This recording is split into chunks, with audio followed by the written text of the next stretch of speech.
Além disso, Jesus Cristo vai dizer que Ele perdoa pecados. E eis aí mais um problema, senhoras e senhores. Marcos 2, do 5, depois 7 e 8. Vendo a fé que eles tinham, Jesus disse ao paralítico: Filho, os seus pecados estão perdoados. Versículo 7. Por que esse homem fala assim? Mais uma vez, os religiosos. Atenção aqui, só uma pauta aqui. Se você não sabe, entre o grande mal do mundo, uma grande parte da oposição ou de atrapalhar os planos de Deus na terra vem por meio dos religiosos. Para você que achou que Jesus era ser religioso, você está equivocado. Porque foram os religiosos que mataram Jesus. Foram os religiosos que não creram nele. Jesus é além, vai além de uma religião. E não nos convida a sermos religiosos, nos convida a sermos filhos, santos, nascermos de novo. Os religiosos disseram: por que esse homem fala assim? Está blasfemando. Quem pode perdoar pecados, a não ser somente Deus? Esse é o problema. Jesus percebeu logo em seu espírito que era isso que eles estavam pensando. Ou seja, quando eles disseram isso, Jesus ou não ouviu, porque estava distante, ou não verbalizaram, mas pensaram. Jesus percebeu no espírito que ele estava pensando sobre isso e lhes disse: por que vocês estão remoendo essas coisas em seus corações? E isso é aterrorizante, porque Jesus sonda e esquadrinha todo o nosso coração, pensamento. A palavra não me veio à boca e o Senhor a conhece. Ele percebeu em seu espírito que o coração deles era de descrença, de crítica, de refutação sobre ele dizer: perdoa pecados. Irmãos, todos nós somos pecadores. Não há ninguém bom. E todos nós não há ninguém bom, não há ninguém perfeito, e todos nós somos pecadores. Vemos hoje uma geração onde ouvir a palavra eu sou pecador, eu sou falho, eu estou em erro, é algo que ninguém mais quer ouvir. Hoje a palavra de ordem é: você é uma vítima. Eu não é, gente, você é uma vítima. A culpa é do governo, a culpa é dos seus pais, a culpa é dos seus avós, é a psicologia, você é vítima. Nós somos, ao mesmo tempo, vítimas e vilões. Somos vítimas do pecado porque não fomos nós em si, nós que decidimos pecar e nos rebelar contra Deus, mas somos vítimas porque herdamos de Adão a rebeldia contra Deus. Ou seja, todos nós somos pecadores e Paulo vai dizer aos Romanos, estamos por isso destituídos, afastados da glória e da presença de Deus. Romanos 3, 23. Então somos vítimas de alguma forma, mas todos nós somos vilões. Porque o pecado nos fez vilões. Não há ninguém que diga assim: olha, eu sou bom, eu sou perfeito, eu sou vítima. Não, todos nós estamos em pecado e pecamos. Disse Jesus aos religiosos, não aos adúlteros. Há uma mulher adúltera ali, Jesus com ela escreve algumas palavras. E os religiosos, não os adúlteros, mas os religiosos que iam ao templo, que carregavam as leis em suas roupas. Jesus disse assim: se não tem ninguém com nenhum tipo de pecado, que atire a primeira pedra. Ninguém atirou, sabe por quê? Não importa a sua fé, não importa a sua religião, não importa a sua roupa, quão comprida ou quão curta ela é. Todos nós somos pecadores. E por isso, todos nós precisamos de alguém que perdoe os nossos pecados. Porque o pecado não é só contra o outro. Quando você peca contra alguém, ou contra uma instituição, ou contra o governo, o pecado vai além de crime. Porque o pecado é diretamente algo que fazemos contra Deus. Olhando o Salmo 51, 4. O salmista vai dizer assim: Senhor, reconheço que pequei não a outro, mas somente a ti. Quando Davi pega, ele diz: Senhor, contra ti pequei e contra mais ninguém. Jesus diz: eu sou aquele que perdoa pecados. Deus conhece as nossas intenções, mas só Ele pode nos perdoar os pecados para a salvação. Alguém diria assim: pastor, tem um problema na minha vida de perdão. Eu diria: qual é? Eu não consigo me perdoar. Talvez é o seu caso aqui hoje. E eu diria para você: esse é um problema, mas não é o seu maior problema. O seu maior problema não é se perdoar, embora seja um. Mas seu maior problema é não ter o perdão de Jesus. Pastor, tem um problema. Qual é? Não consigo perdoar o meu cônjuge. Não consigo perdoar o meu pai, a minha irmã, o meu amigo. Isso é um problema. Mas o seu maior problema não é esse. Nosso maior problema é não ter o perdão de Jesus. Pastor, eu tenho um problema. Qual é? A minha esposa não me perdoa. O meu pai não me perdoa. O meu filho não me perdoa, eu diria, isso é um problema, não é bom, mas não é o seu maior problema. Porque mesmo que alguém não te perdoe, mesmo que você tenha dificuldade em se perdoar, o nosso maior problema é não obter o perdão de Jesus para os nossos pecados e para a salvação.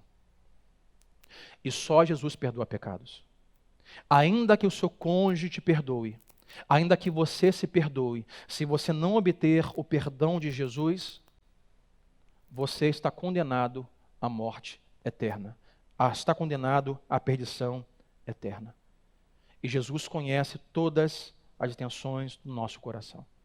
E para quem está hoje aqui pela primeira vez, ou pouco tempo, e não conhece muito bem Jesus, a extensão dessa reflexão nesta manhã de ceia, é dizer para você que não importa o quanto você se sinta ou não perdoado, ou quem te perdoe, você perdoe. Perdoe sempre. Mas sabe que o principal perdão que você precisa receber é o perdão de Jesus. Sétima coisa, Jesus diz sobre si. Jesus Cristo vence a morte. Marcos 8:31 vai dizer assim: então ele começou a ensinar-lhes que era necessário que o Filho do Homem sofresse muitas coisas e fosse rejeitado pelos líderes religiosos, pelos chefes dos sacerdotes e pelos mestres da lei, que ele fosse morto e 3 dias depois ele ressuscitasse. Outra coisa importante aqui, Jesus conhece o futuro dele e vai dizer: eu vou passar por isso, isso vai acontecer comigo, eu vou sofrer isso, eu vou ser morto, eu vou ser perseguido e rejeitado pelos religiosos e pelos chefes dos sacerdotes e pelos mestres da lei. Ou seja, Jesus conhecia a história e o futuro que viria sobre ele, e isso não mudou. Jesus ainda conhece toda a história e todo o futuro. Jesus sabe sobre o seu futuro. Ele sabe sobre a sua história, passada, presente e futura. Não há nada que fuja do controle e da sabedoria e do conhecimento de Jesus Cristo. Isso ao mesmo tempo maravilhoso e assustador. Porque Ele sabe o que sobrevirá sobre mim e pode me conduzir a um caminho para isso. Mas também sabe o que eu vou dizer, o que eu vou falar, o que eu estou pensando neste momento. O que Ele diz é: eu sei que serei morto, mas também sei que ao terceiro dia eu vou ressuscitar. Jesus é o único capaz de vencer a morte. A sua morte, não há dúvida enquanto isso.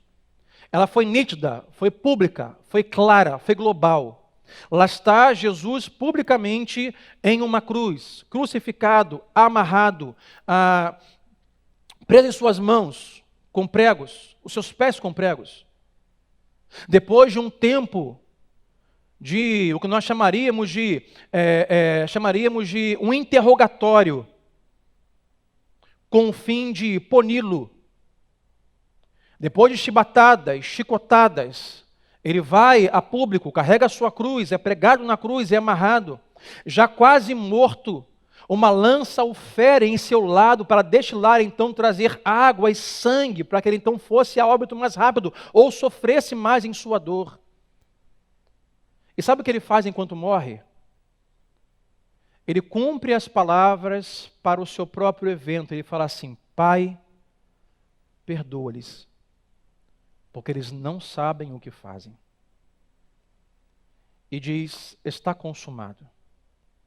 A sua cabeça é declinada, a sua respiração é arrancada, os céus se enegrecem, a terra treme, uma sepultura emprestada lhe é dada, porque ele não pretende passar muito tempo e não vale a pena comprar uma. Ele é enterrado e é visível sobre a sua morte, ninguém tem dúvida. Mas o bom é saber que o que ele disse que aconteceria, aconteceu integralmente, perfeitamente. Eu vou morrer e 3 dias depois eu vou levantar. O que acontece, minha gente, ao terceiro dia, em um domingo pela manhã como esse, lá está o túmulo aberto, a pedra rolada, as cordas arrebentadas, o selo de Roma arrebentado e o túmulo está vazio. Jesus Cristo está vivo. E se não bastasse a sua ressurreição, O apóstolo Paulo, em 1 Coríntios 15, vai dizer que por 40 dias, Jesus conversou com pessoas e deixou o que ele chama de testemunhas oculares. Muitas pessoas viram Jesus, não só Tomé que o tocou, não só Pedro que voltou de uma pesca nadando para o encontrar, não só as mulheres, mas muitas pessoas viram Jesus de pé após a sua morte. E pela sua ressurreição, aquele que o único capaz de vencer a morte, foi instituído então. E a sua morte, a sua ressurreição é tão real que nós temos evidências e práticas da sua ressurreição. Após Jesus ressuscitar, os seus discípulos deixaram o sábado de lado e passaram a celebrar a sua ressurreição aos domingos, em um começo. Pastor, por que nós não guardamos o sábado e celebramos domingo? Porque estamos nos lembrando da ressurreição de Jesus. Esse culto aqui é para celebrar uma única coisa: Jesus está vivo e o túmulo está vazio. É por isso que os seus discípulos celebram todo domingo, para lembrar disso. Além disso, a sua ressurreição é tão real que desse momento, então, os discípulos passam a batizar uns aos outros nas águas. E o batismo é uma confissão pública de fé de que, assim como o nosso Senhor foi ao chão na sexta-feira e levantou domingo pela manhã, eu te batizo no nome dele, porque assim como foi como ele, você agora é sepultado para uma velha natureza e levanta para uma nova natureza, assim como foi com Jesus. O batismo diz, você vai morrer para a velha natureza e nascerá para uma nova vida, assim como Jesus morreu e não ficou lá, ele ressuscitou. O batismo é evidência pública de fé que Jesus ressuscitou após a sua morte. Nós podemos adiar a morte. A máscara adia a morte. A vacina adia a morte. Entenda o seguinte, a vacina não nos livra da morte. A máscara não nos livra da morte. Alguns durarão um pouco mais de tempo por causa da máscara e da vacina. E os use. E tome a segunda dose, pelo amor de Deus. Tem crente que está falando assim, não vou tomar a segunda dose. Toma a segunda dose. Mas, ao mesmo tempo que tem pessoas hoje que estão de máscaras e se vacinando e ainda assim estão morrendo. A vacina, a máscara, a ciência não vence a morte. Adia a morte. Só quem vence a morte é Jesus Cristo, Deus encarnado. Só Ele nos dá, não a sensação, mas a verdade no Espírito, que quando meus olhos se fecharem para essa terra, quando meus olhos se fecharem para essa realidade, eu abrirei os meus olhos diante do Rei da Glória. E conhecer a Cristo e tê-lo como seu Salvador não impede que nós morramos neste mundo. Não impede que nós, mesmo com máscara ou vacinados, fiquemos enfermos e morramos. Mas tira de nós o medo da morte. Porque sabemos, irmãos, qual é o meu desejo? Morrer idoso.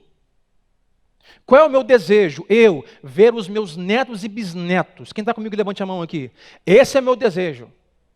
Amar a minha esposa mais tempo até velhinho. Pegar os meus bisnetos no colo. Mas eu não sei se isso vai acontecer. Mas o que é em Cristo que sai de mim é o medo da morte. Porque mesmo quando ela vier, na velhice ou não, eu sei que eu verei o meu Redentor.